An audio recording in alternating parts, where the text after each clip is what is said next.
எல்லாருக்கும் வணக்கங்க. இன்றைக்கி நம்ம எதை பற்றி பார்க்க போகிறோம் அப்படின்னா, இதோ நம்மகிட்ட வந்து CD 100 தான் வந்து இருக்குது. ஸோ சாரி, CD 100 வந்து ஓல்டு வெர்ஷன். இது வந்து CD 110cc பைக்கு. இந்த பைக்கை வச்சுட்டு லாங் ட்ரைவ் பண்ண முடியுமா ப்ரோ? நான் வந்து ஒரு சூப்பர் ஸ்ப்ளெண்டர் வச்சுருக்கிறேன், ஒரு 100cc பைக் வச்சுருக்கேன். இதை வச்சு லாங் ட்ரைவ் பண்ண முடியுமான்னு சொல்லிட்டு நிறைய பேர் வந்து கேட்டிருந்தீங்க. ஸோ அதுக்கான வீடியோ தான். இந்த பைக்கை வச்சு நான் வந்து இன்றைக்கி 200 கிலோமீட்டர்ஸ் வந்து பண்ண போகிறேன். எப்படி இருக்குது அண்ட் பெர்ஃபார்மன்ஸ்லாம் எப்படி இருக்குது, என்னென்ன ப்ராப்ளம்ஸ்லாம் நான் வந்து ஃபேஸ் பண்ணுறேன் அப்படிங்கிறத பற்றி நான் சின்னதாக ஒரு வீடியோ போடுறேன். ரொம்ப பெரிய லாங் ரைட்லாம் கிடையாது. பட் கண்டிப்பாக நீங்கள் கேட்ட கொஸ்டினுக்கான ஆன்சர் நான் சொல்லணும்ல, அதனால் இதை நான் என்னோடய இன்ஸ்டாகிராமில் தான் வந்து குட்டி ரீல்ஸாவோ அப்படின்லாம் வந்து IGTV வீடியோஸாகவே போடலாம்னு நினச்சேன். பட்டு ஒரு இவ்வளோ தூரம் ஓட்டிகிட்டு வந்துட்டேன். 7 மணிக்கு ஸ்டார்ட் பண்ணேன், அவன் இப்போ 7:30 ஆகுது.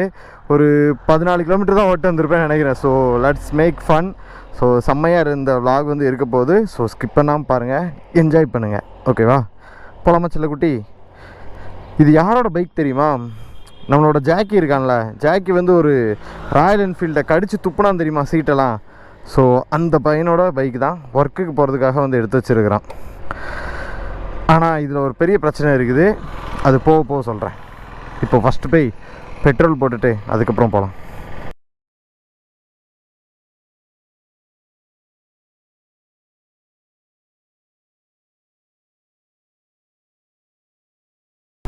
இல்லையா? ரைட். சரிண்ணே. சரி ரைட்டு. ஆரம்பமே அமர்க்களமாக இருக்குது. பெட்ரோல் இல்லையா? சூப்பர். இப்போ இந்த பைக்கை பற்றின ஒரு பேசிக் இன்ஃபர்மேஷன் வந்து நான் வந்து சொல்லிக்கிறேன். இது வந்து 110cc பைக்கு. 4 கியர் தான் உண்டு. நம்ம பாட்டுக்கு போட்டுக்கிட்டேலாம் இருக்க முடியாது. அதுக்கப்புறம் வந்து இதில் வந்து இப்போதைக்கு ஸ்பீடா மீட்டர் வந்து ஓட மாட்டேங்குது அண்டு ஓடோ மீட்டரும் வந்து ஓட மாட்டேங்குது. ஃபியூல் இண்டிகேஷன் மட்டும் வந்து கரெக்டாக வந்து ஒர்க் ஆகுது, லைட்லாம் எரியுது. ஏன்னா இது வந்து ஷார்ப் கண்டிஷனல் பைக்லாம் வந்து கிடையாது. ஓகேங்களா? ஸோ கரெக்டாக பர்ஃபெக்டாக இருக்க பைக்லாம் கிடையாது. அவன் ஒர்க்குக்கு இந்த பைக்கை வச்சு போயிட்டு வந்துட்டு இருந்தான். லோன் செக்ஷன் இருக்குல்ல, ஸோ அதில் வந்து பிரிக்கிறது கலெக்ஷன்ஸ் ஏஜெண்டாக வந்து போயிட்டு வந்துட்டுருக்கிறான். ஸோ அந்த பைக்கை நம்ம சடனாக வந்து எடுத்துகிட்டு வந்துட்டோம். ஸோ எந்த மெயின்டெனன்ஸும் பார்க்கல. நைட்டு மட்டும் நான் வந்து லூப்ரிகேஷன் மட்டும் அடித்து வச்சுருக்கிறேன், அவ்வளோதான். இப்போ இன்ஜினுக்குள்ளே ஏதோ சின்னதாக சவுண்டு கேட்ட மாதிரி இருந்துச்சு. எதுவும் பிடிங்கிட்டு போகாமல் இருந்தால் ரொம்ப சந்தோஷம் சாமி.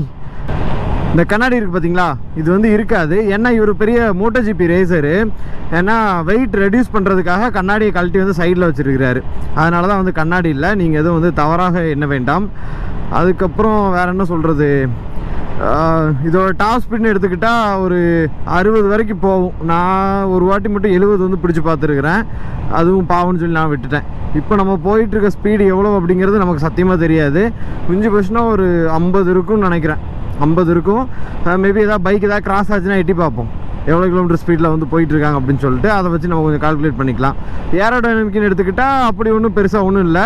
ஏர் கீர் எல்லாம் எல்லா பக்கமும் வந்து வரும். வைப்ரேஷன் ஹேண்டில் பாரில் லைட்டாக இருக்குது. ஃபுட் ரெஸ்ட்டில் வந்து ரொம்ப ஹெவியாக இருக்குது. சரி போவோம், என்ன தான் நடக்குன்னு பார்ப்போம்.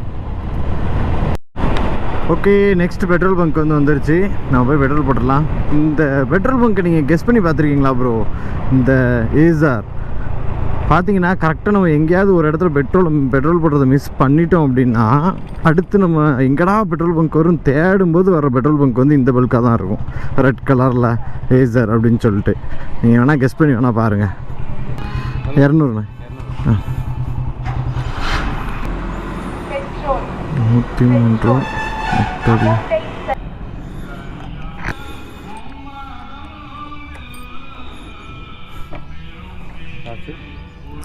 சாரிண்ணே, மறந்துட்டேண்ணே. கொடுத்த ஞாபகத்திலே போயிட்டேன்.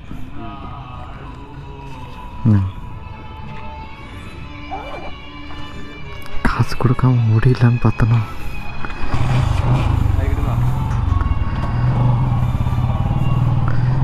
ஸோ சேடு. மிகப்பெரிய அவமானம்டா பிளாக் உனக்கு. அண்ணாத்த காசு கொடுக்காங்க எங்கே போகிறீங்க அப்படின்னு சொல்லிட்டு பங்கம் பண்ணி விட்டாங்க. சே, நான் அடுத்து கண்டென்ட் என்ன பேசலாம்னு சொல்லி யோசிச்சுட்டு இருந்தேன்னா அதில் லைட்டாக வந்து மறந்துட்டேன் காசு கொடுக்குறதுக்கு. சி, என்ன ஒரு களவாணித்தனம். என்ன யோசிச்சுருந்தேன் அப்படின்னா, இந்த மாதிரி லோ சிசி பைக்ஸ் எல்லாம் வந்து நமக்கு ரொம்ப பெனிஃபிட்டான ஒரு விஷயம் என்ன அப்படின்னா வந்து, பெட்ரோல் போட்டோம் அப்படின்னா அது பாட்டு கிடக்கும். ஒன்றும் பிரச்சனையே இல்லை. எப்படி பார்த்தாலும் குறைஞ்சது 60 கிலோமீட்டர் கொடுக்கும். நம்ம ஜான்விக்லாம் எடுத்துக்கிட்டால் 20 கிலோமீட்டர் 22 கிலோமீட்டர் தான் கொடுப்பான் நல்லா விரட்டி ஓட்டணும்னா. ஸோ இந்த பைக்கில் விரட்டிலாம் ஓட்ட முடியாது, எப்படி ஓட்டினாலும் 60 கிலோமீட்டர் கிடைக்கும், 3 மடங்கு அதிகம். அப்படிங்கிறப்போ வந்து செம பெனிஃபிட்டு. ஸ்பீடு தான் கொஞ்சம் ஸ்லோவாக போகும். இந்த மாதிரி ஒரு நீளமான ஸ்ட்ரெச் ரோடு வரும்போது தான் வந்து கடுப்பாக இருக்கும். ஏன்னா முடியவே செய்யாது, போய்கிட்டே இருந்த மாதிரி இருக்குது இந்த மாதிரி பைக்ஸில் போகும்போது. ஸோ மோஸ்ட்லி இந்த ஒரு கையை வந்து சும்மா ஃப்ரீயாக விட்டுட்டு தான் வந்து ஓட்டுற மாதிரி வந்து ஃபீல் ஆகுது. And this is gateway of Tirunelveli. அதை கிராஸ் பண்ணி வந்து போயிட்டுருக்குறோம். மணி எத்தனை கரெக்டாக 8:05 வந்து ஆகுது. நம்ம வந்து ட்ராவல் ஸ்டார்ட் பண்ணி கிட்டத்தட்ட வந்து 1 hour கரெக்டாக வந்து முடிய போகுது. 1 hourல வந்து ஒரு 60 கிலோமீட்டர் வந்து வந்திருப்போம்னு சொல்லி நினைக்கிறேன். கரெக்டாக 60 to 62 கிலோமீட்டர் வந்து வந்திருப்போம். வேறு ஏதாவது இஷ்யூஸ் இருக்குதா? வேறு எந்த இஷ்யூஸும் இல்லை. இன்ஜின் தான் கொஞ்சம் அப்படி விட்டு விட்டு பிடிச்ச மாதிரி இருக்குது. எங்கேயும் விடாமல் இருந்தால் சரி. விட்டு கொடுக்காதரா செல்லக்குட்டி. வேறு ஒரு இஷ்யூஸும் இல்லை. பெட்ரோல் 2 லிட்டர் தான் போட்டேன், அரை டேங்க் வந்துருச்சு. 200 ரூபாய்க்கு தான் போட்டேன், அரை டேங்க் வந்துருச்சு. ஸோ போகலாம். லைட்டாக உட்கார்ற இடத்துல மட்டும் மரத்து போன ஒரு ஃபீல் வந்து வருது. மற்றபடி கைக்கு வந்து லைட்டாக மரத்து போன மாதிரி இருந்துச்சு. மற்றபடி கொஞ்சம் அப்ரைட் பொசிஷன் இருக்கிறதுனால ரொம்பலாம் ஒன்றும் பெருசாக ஒன்றும் அஃபெக்ட் ஆகலை. இப்போ வந்து ரேசிங் பொசிஷன் இருந்தால் தான் நமக்கு வந்து ரொம்ப வந்து கை வந்து மரத்து போகும். இது அந்த அளவுக்குலாம் இல்லை. ஆனால் ஒத்தக்கே 2 கேஜ் ஓட்டுறது ரொம்ப கஷ்டமாக இருக்குது. ஒத்தக்கே எடுத்துகிட்டு ஓட்டுறது தான் வந்து ரொம்ப ஈஸியாக இருந்த மாதிரி வந்து தெரியுது. 50 கரெக்ட். இப்போ அந்த ஸ்கூட்டி வந்து 50 கிலோமீட்டர் ஸ்பீடு போயிட்டுருக்குது. நம்ம வந்து அப்படின்னா ஒரு 60 கிலோமீட்டர் ஸ்பீடு போயிட்டுருக்கோம். எப்படிலாம் ஸ்பீடு கண்டுபிடிக்க வேண்டியது இருக்குது. அதை ஸ்கூட்டியை பார்த்து தான் கண்டுபிடிப்பியாடா அப்படின்னு சொல்லி நீங்கள் கேட்கலாம். ஸ்கூட்டியை பார்த்தும் கண்டுபிடிக்கலாம் தலைவா. என்ன தப்பு வந்து போகுது? அவங்க தான் நம்ம ஸ்பீடுக்கு ஏற்றாப்புல போகிறாங்க. நமக்கு அப்படியே இருக்குது. நம்ம சிங்கிளாக தானே சுற்றுறோம். சரி, அவர்கிட்ட பார்த்து செக் பண்ணுவோம் எத்தனை கிலோமீட்டர் ஸ்பீட் நம்ம போகிறோம் அப்படின்னு சொல்லிட்டு. அண்ணன் வெள்ளைச்சட்டை போட்டாண்ணே கொஞ்சம் நில்லுங்கண்ணே, எத்தனை கிலோமீட்டர் ஸ்பீடு போகிறேன்னு பார்த்துக்கிறேன். ஐயோ பாவம், அவரோட மீட்டரும் ஓடலை. சரி நம்ம மீட்டர் தான் ஓடலையா? போட்டு இப்போ நம்ம வந்து கரெக்டாக சங்கர் சிமெண்ட் ஃபேக்ட்ரிக்கு கொஞ்சம் முன்னாடி வந்து இருக்கோம். இந்த இடத்துல வந்து கொஞ்சம் ஓப்பன் ஸ்பேஸ் வந்து இருக்குது. இந்த சைட்லாம் வந்து பச்சை செயின் வந்து வயல்கள் வந்து இருக்குது. பார்க்க செம்ம அழகாக இருக்குது. ஆனால் நம்ம பைக் ஒரு மிகப்பெரிய ஒரு டாஸ்க் ஒன்று இருக்குது. என்ன அப்படின்னா, இந்த மாதிரி வெட்ட வழியில் இருக்கும்போது காற்று ஓவர் அடிக்குதா, வண்டி அப்படியே குப்பரக்க தள்ளி விடுது. நான் வந்து இந்த சைடு கொண்டு போவேன், காற்று ஆட்டோமேட்டிக்காக அந்த சைடு கொண்டு போகுது. இதில் கார் வேறு ஏதாவது கிராஸ் ஆச்சோ குப்பரை தள்ளி விட்டுரும் போலங்க. செம்ம காற்று அடிக்குது. வண்டி வந்து ரொம்ப வந்து லாத்துது. அங்கே இங்கே வந்து லம்பி குடியார வண்டி ஓட்டிகிட்டு போன மாதிரி வந்து ஓட்டிகிட்டு போக வேண்டியது இருக்குது. இது வந்து வெயிட்லெஸ் வண்டி இல்லை, அதனால தான் அவ்வளோ வெயிட் இல்லை. ஸோ அந்த ஸ்டேபிள் வந்து மிஸ் ஆகுது காற்றடிக்கிறதுனால. கடுப்பேத்துறார் மயிலார், கடுப்பேத்துறார். முன்னாடி ஒரு R15 வந்து இப்போ பக்கத்தோடு வந்து கட்டடிச்சிட்டு வந்து போகிறா. அப்படி நான் GTயில் வந்துருக்கணும், மிஸ் பண்ணிட்டேன். இதான் இந்த மாதிரி நம்ம வந்து லோ சிசி பைக்கில் போகும்போது தான் பக்கத்தோடு வந்து ஒயின்னு போகிறது, ஸ்வங்கின்னு போகிறது, சரட்டுன்னு போகிறதுன்னு சொல்லிட்டு நம்மளை ரொம்ப வெறுப்பேற்றுறாங்கப்பா. Okay cool. கோவப்படாதரா பிளாக்கு, கோவம் உடம்புக்கு ஒத்துக்காது. பிடிச்சிடலாமா? வேண்டாம், வண்டி சீஸ் ஆயிரும். அந்த R15 பிடிக்க போயிட்டு புகஞ்சிடக்கூடாது. பைக் நான் ஓட்டின வரைக்கும் ஃப்ரண்ட்டில் வந்து எந்த வண்டியுமே இல்லைன்னு வச்சுக்கோங்களேன், ஒரு செல்ஃப் சாட்டிஸ்ஃபேக்ஷன் வந்து ஆகுது. எப்படின்னா, ஓகே இந்த ஸ்பீடு நமக்கு போதும் அப்படிங்கிற மாதிரி வந்து நம்ம மனசே வந்து நம்மளை வந்து செல்ஃப் சாட்டிஸ்ஃபை வந்து பண்ணிக்குது. நம்ம அதிகபட்சமாக ஒரு 60 கிலோமீட்டர் ஸ்பீடில் தான் வந்து போயிட்டுருப்போம். பட் ஓகே அப்படியே போயிட்டே இருக்கலாம், ஒன்றும் பிரச்சனை இல்லை அப்படிங்கிற மாதிரி வந்து மைண்ட் வந்து செட் ஆகுது. இப்போ நம்ம GTலாம் போகும்போது வந்து ஒரு 120 இல்லை வந்து ஒரு 110 வந்து அந்த மாதிரி ஒரு சாட்டிஸ்ஃபேக்ஷன் வந்து ஆகும். ஓகே இதே ஸ்பீடில் மெயின்டைன் பண்ணி போகலாம் அப்படிங்கிற மாதிரி. ஸோ அந்த மாதிரி வந்து ஆகுது. எதுக்கு இப்போ இத்தனை ஆரன்னு? ஏண்டா தான் அவ்வளோ 2 வண்டி கிராஸ் ஆகுதோ, அதான் இத்தனை ஆரனா? சரி மாதிரி வந்து ஒரு செல்ஃப் சாட்டிஸ்ஃபேக்ஷன் இருக்குது. ஸோ இந்த மாதிரி லோ சிசி பைக்கில் நீங்கள் வந்து ஸ்டார்ட் பண்ணி ஒரு 20 கிலோமீட்டர் 30 கிலோமீட்டர் போகிறது தான் கஷ்டம். அதுக்கப்புறம் ஆட்டோமேட்டிக்காக உங்கள் மைண்டே வந்து செட் ஆகிரும் இந்த ஸ்பீடுக்கு. ஓகே போயிட்டு இருக்கலாம், ஒன்றும் பிரச்சனை இல்லை அப்படிங்கிற மாதிரி செட் ஆகிரும். ஸோ ரைடை ஸ்டார்ட் பண்ணுங்கள், வெயிட் பண்ணாதீங்க. போகும் கைத்தாறு டோல்கேட் வந்து இப்போ நம்ம வந்து கிராஸ் பண்ண போகிறோம். நான் உங்கள்கிட்ட ஒரு விஷயம் வந்து ஷேர் பண்ணி வந்து ஆகணும். மோட்டோ விளாக் பண்ணுறது எல்லாருமே ஈஸின்னு சொல்லி நினச்சிட்டு இருக்கிறீங்க. உண்மைதான். பட் ஒரு சில விஷயத்த நீங்கள் வந்து சாட்டிஸ்ஃபை பண்ணி ஆகணும். என்ன அப்படின்னா பயங்கரமாக கழுத்து வலிக்கும். ஏன்னா ஃப்ரண்ட்டில் இந்த கோப்ரோ இருக்குது பார்த்தீங்களா, இந்த கோப்ரோக்கு வந்து ஒரு அடாப்டர், அதுக்கப்புறம் வந்து அதுக்கு ஒரு கேஸு, அது இதுன்னு போட்டு வெயிட் ஏற்றி அதை பார்க்குறதுக்காக ஒரு பெண்டு பைப்பு போட்டு முன்னாடி வந்து வச்சுருப்போம். இது என்ன ஆகும் அப்படின்னா வந்து ஹெல்மெட்டோட முன்னாடி இருக்கிறனால வெயிட் வந்து முன்னாடி இழுத்துகிட்டே இருக்கும். ஸோ அதனால் நம்ம கொஞ்சம் கழுத்தை வந்து கொஞ்சம் பார்த்து தான் வச்சுக்கணும். பயங்கரமாக வலிக்கும். கிட்டத்தட்ட வந்து ஊர்லலாம் சேட்டை பண்ணிகிட்டு இருக்கிற மாடுக்கெலாம் வந்து கழுத்தில் ஒரு பெரிய கம்பு ஒன்று கட்டி தொங்க விட்ருவாங்க. அந்த மாதிரி மோட்டோ வ்ளாகர்ஸ்லாம் ஃப்ரண்ட்டில் கேமரா கட்டி தொங்க விட்டுருக்குறாங்க. கழுத்து பயங்கரம் வலிக்கணும்பா, அதான் புலம்பிகிட்டு இருக்கிறேன், தப்பாக நினச்சிக்காதீங்க. இங்கே பாருங்களேன், இந்த சைடு ஃபுல்லாக காத்தாடி இருக்குது, இந்த சைடு ஃபுல்லாக காத்தாடி இருக்குது. அதாவது நீங்கள் கன்னியாகுமரி போகிறீங்க அப்படின்னா கன்னியாகுமரிக்கு முன்னாடி அந்த ஆரல்வாய் மொழியிலேருந்து ஃபுல்லாக காத்தாடி இருக்கும். அதுக்கப்புறம் இந்த கோயில்பட்டி இந்த சைடில் வந்து காத்தாடி இருக்குது. அப்போ இடையில இருக்க வள்ளியூர், நாங்குநேரி இந்த இடத்துல காத்தாடி இல்லை. அப்போ நாங்களாம் என்ன தக்காளி தொக்கா, எங்கள் ஊர்லேயும் காத்தாடி வைக்கக்கூடாதா? நம்ம ஒரு கம்ப்ளைண்ட் ஒன்று எழுதி போடுவோம் நம்ம தலைவர் பிஎம்க்கு. பாருங்களேன், அந்த இந்த சைடும் இருக்குது, அந்த சைடு இருக்குது, சென்ட்ரல் மட்டும் இல்லை.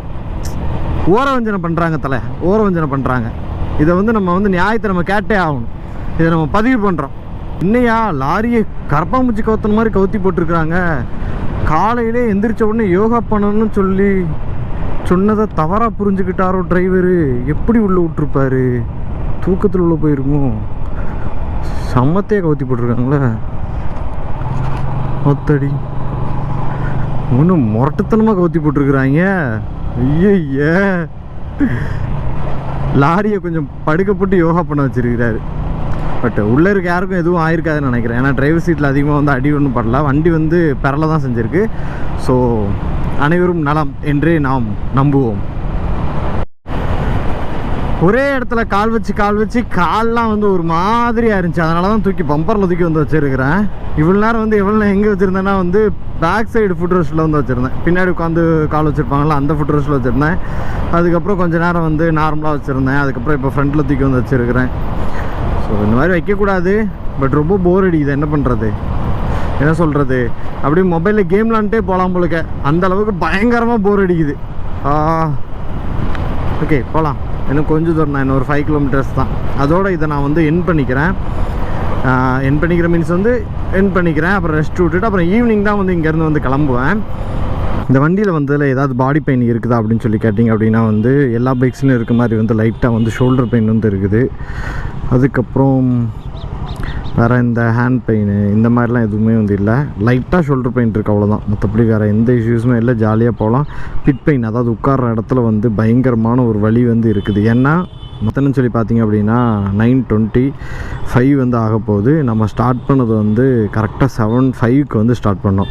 இவ்வளோ நேரம் கண்டினியூவாக ரைட் பண்ணால் கண்டிப்பாக உட்கார்ற இடம் வந்து பழுத்துரும். அதே மாதிரி தான் எனக்கும் வந்து பழுத்துருச்சு. பயங்கரமான வந்து பெயின் வந்து இருக்குது. மற்றபடி வேறு எந்த இஷ்யூஸுமே இல்லை. ஸ்பீடு கொஞ்சம் மெதுவாக போகுது, நல்ல மைலேஜ் வந்து கிடைக்குது.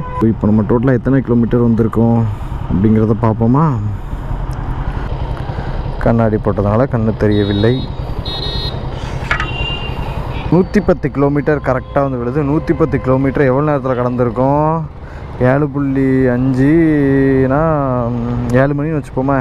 8, 9, 2.5 மணி நேரம் ஆகிருக்குது. அப்பா, 110 கிலோமீட்டர் 2.5 மணி நேரம் கொஞ்சம் ஓவர் தான். அதே 110 கிலோமீட்டரை நான் வந்து ரிட்டனும் வந்து போனேன். பட் ரெக்கார்ட் பண்ண முடியல. ஏன் அப்படின்னா நைட் ஆகிடுச்சு. ஸோ என்னால் வந்து ரெக்கார்ட் பண்ண முடியல. பட் நான் ஓட்டின வரைக்கும் வந்து எல்லா ஃபீலிங்ஸுமே அப்படியே ராவாக அவங்கள்ட்ட வந்து சொல்லியிருப்பேன்னு நினைக்கிறேன். இதில் கண்டிப்பாக உங்களுக்கு நிறையா பாயிண்ட்ஸ் வந்து கிடச்சிருக்கும். ஒரு லோ சிசி பைக்கை வந்து எடுத்துகிட்டு போனால் என்னென்ன பேசிக் ப்ராப்ளம்ஸ் வரும் அப்படின்னு சொல்லிட்டு. ஸோ எனக்கு தெரிஞ்ச வரைக்கும் நான் வந்து சொல்லியிருக்கிறேன். நீங்களும் இதை வந்து கேட்டு தெரிஞ்சுக்கங்க. அண்ட் இவ்வளோ நேரம் வீடியோ பார்த்ததுக்கு ரொம்பவே நன்றி நண்பா. And thank you so much for வாட்சிங். And don't forget to subscribe, like and share. Thank you so much. Bye bye. Love you all.